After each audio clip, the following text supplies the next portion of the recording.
بسم اللہ الرحمن الرحیم۔ السلام علیکم ورحمۃ اللہ۔ ابو الفضل ربیع کے والد سے مروی ہے کہ ایک مرتبہ خلیفہ منصور نے ممبر پر چڑھ کر خطبہ دینا شروع کیا، لوگوں کو بری بات سے بچنے اور اعمال صالحہ کی ترغیب دی۔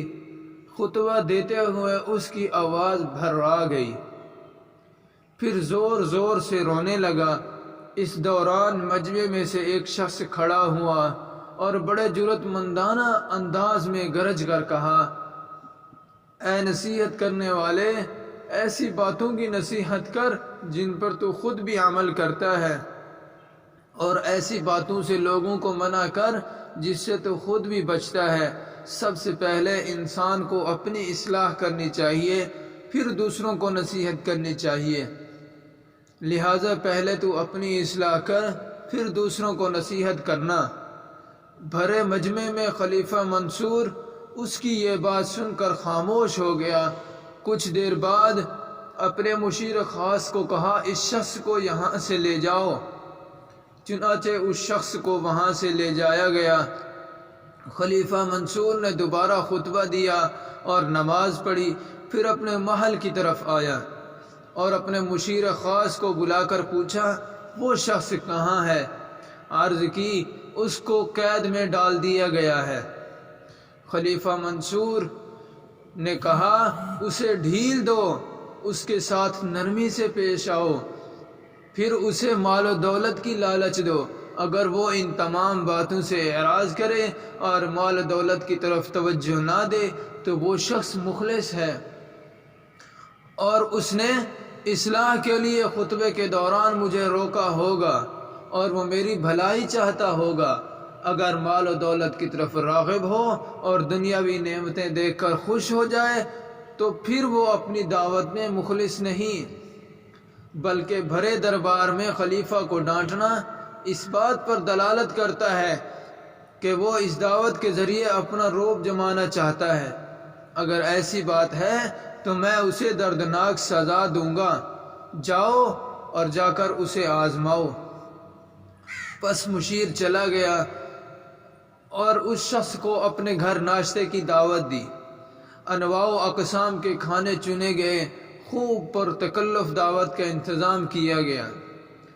جب وہ شخص وہاں پہنچا تو مشیر نے اس سے پوچھا، تجھے کس چیز نے اس بات پر ابھارا کہ تم بھرے دربار میں خلیفہ کو رسوا کرو اور لوگوں کے سامنے اتنے سخت کلمات سے اس کو نصیحت کرو؟ تو اس نے کہا، یہ مجھ پر اللہ کی جانب سے حق تھا جسے میں نے ادا کیا، پس میں نے جو کچھ کیا درست کیا۔ یہ سن کر مشیر نے کہا، اچھا آؤ، ہم نے تمہارے لیے دعوت کا انتظام کیا ہے، ہماری دعوت قبول کرو اور ہمارے ساتھ کھانا کھاؤ۔ وہ کہنے لگا، مجھے تمہارے کھانے کی کوئی حاجت نہیں۔ مشیر بولا، اگر تمہاری نیت اچھی ہے تو ہماری دعوت قبول کرنے میں کیا حرج ہے؟ اور دیکھو تمہارے سامنے انواع و اقسام کے کھانے موجود ہیں۔ جب اس شخص نے طرح طرح کے کھانے دیکھے تو اس سے رہا نہ گیا اور اس نے خوب سیر ہو کر کھانا کھایا، پھر مشیر نے اسے واپس بھیج دیا۔ کچھ دنوں بعد مشیر نے اسے اپنے پاس بلایا اور کہا، اے شخص، خلیفہ تمہارے معاملے کو بھول چکا ہے اور تم ابھی تک قید میں ہو۔ میں تمہارا خیر خواہ ہوں، اگر تم چاہو تو میں تمہیں ایک لونڈی دے دوں جو تمہاری خدمت کرے اور تم اس سے تسکین حاصل کرو۔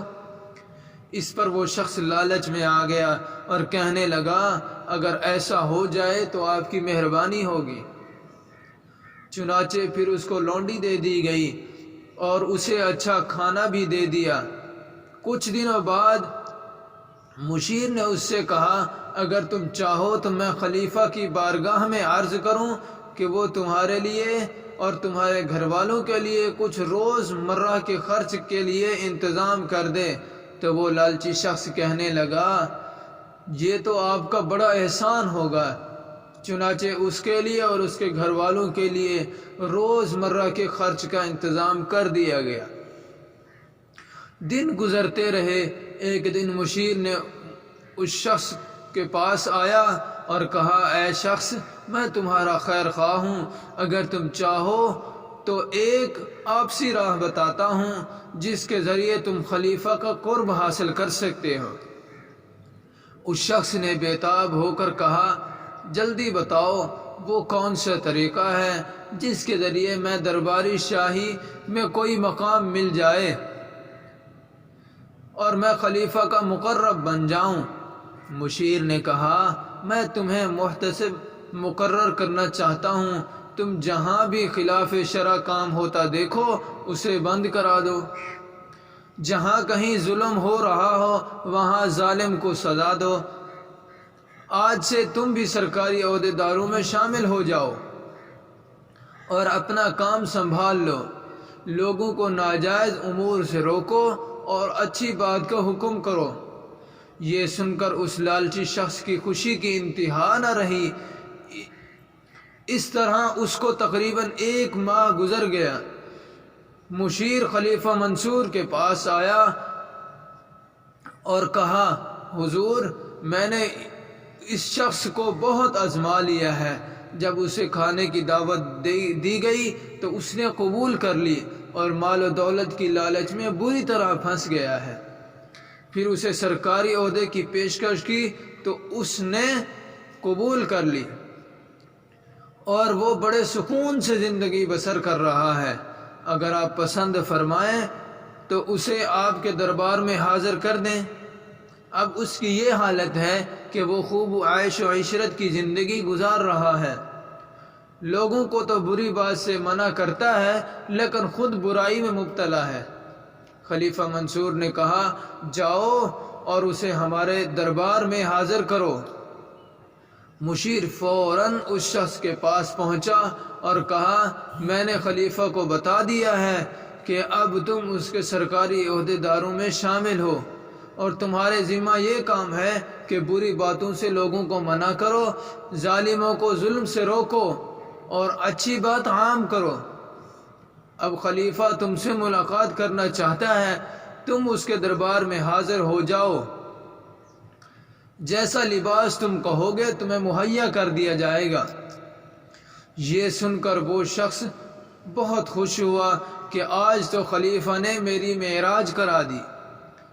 چنانچہ اس نے ایک بہترین جبہ پہنا، خنجر لیا اور گلے میں تلوار لٹکائی اور بڑی مغرورانہ چال چلتے ہوئے دربار کی طرف روانہ ہوا۔ اس کے بال اتنے لمبے تھے کہ کندھوں سے بھی نیچے آ رہے تھے۔ وہ خوشی خوشی دربار میں پہنچا اور جا کر بڑے ادب سے خلیفہ منصور کو سلام کیا۔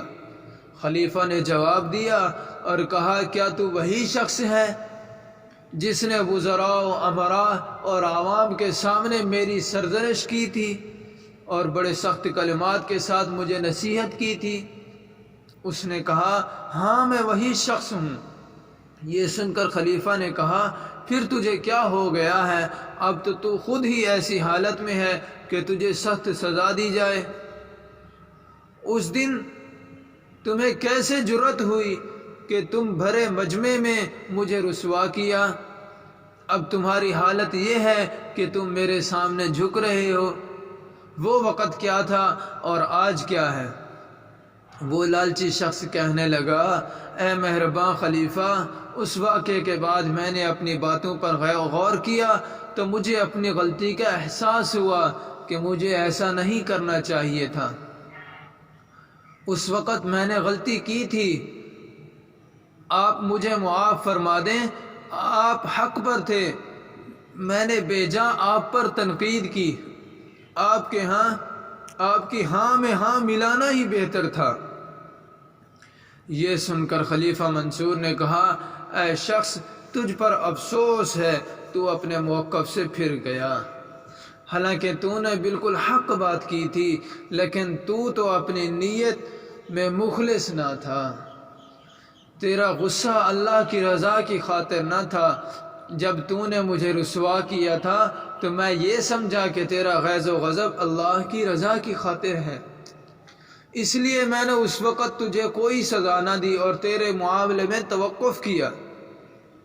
لیکن اب مجھ پر یہ بات ظاہر ہو گئی ہے کہ تیرا غیظ و غضب دنیا حاصل کرنے کے لیے تھا، اور تو اپنی نیکی کی دعوت میں مخلص نہ تھا، بلکہ تو حب جاہ اور دنیا کی دولت کا طالب تھا۔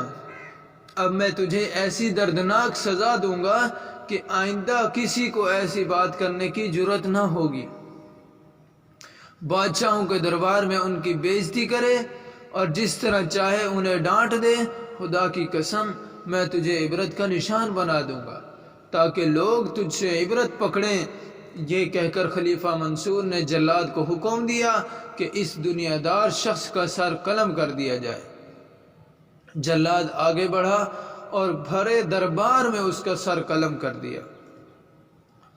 معزز دوستوں، مال و دولت کی حرص انسانوں میں ایسی تقسیم پیدا کر دیتی ہے کہ بھائی بھائی کا جانی دشمن بن جاتا ہے۔